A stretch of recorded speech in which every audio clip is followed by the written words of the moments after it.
তো আজকে আমরা একটা পেশেন্টের অপারেশন পরবর্তী ফলো আপ নিয়ে কথা বলবো। যে আমার পেশেন্টটা মুশফিক।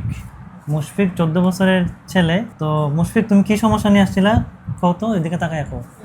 নাকের কি সমস্যা হইতো? শ্বাস নিতে পারতা? আর কি সমস্যা হইতো? আর গলা ব্যথা হতো। গলা ব্যথা। কানে শুনতে অসুবিধা হইতো?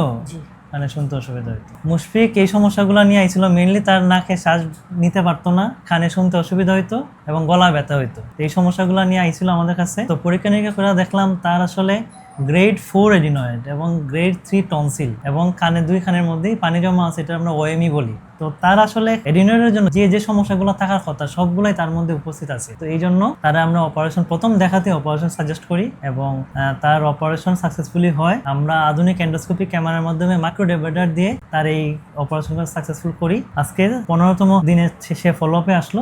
অপারেশনের পরবর্তী তোমার কি খুব বেশি ব্যথা হয়েছে? আচ্ছা, এখন নাক দিয়ে শ্বাস যায়? কানে কি এখন পাতলা পাতলা শোনো, ঠিক মতো শোনো? তার মানে তার কিন্তু বয়সটা 14, কিন্তু সেই অনুযায়ী কিন্তু তার হাইটটা ওই রকম হয় নাই। তো আসলে যখন যাদের গ্রেড 4 এডিনয়েড থাকে তাদের জন্য এই সমস্যাটা হয়। তো একদম বয়স অনুযায়ী তার বৃদ্ধিটা হয় না। আপনার ছেলের অপারেশন নিয়ে কি আপনি সন্তুষ্ট? জি, সন্তুষ্ট।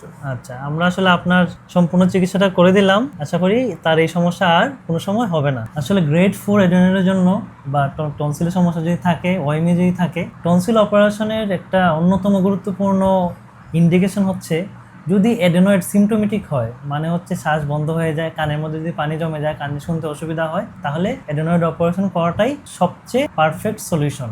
এবং পেশেন্টের পরবর্তী কোয়ালিটি অফ লাইফ, যেমন ওজনে বড় না হওয়া, কানে কম শোনা, এইসব পরবর্তীতে আর হয় না এবং কোয়ালিটি অফ লাইফ নষ্ট হয় না।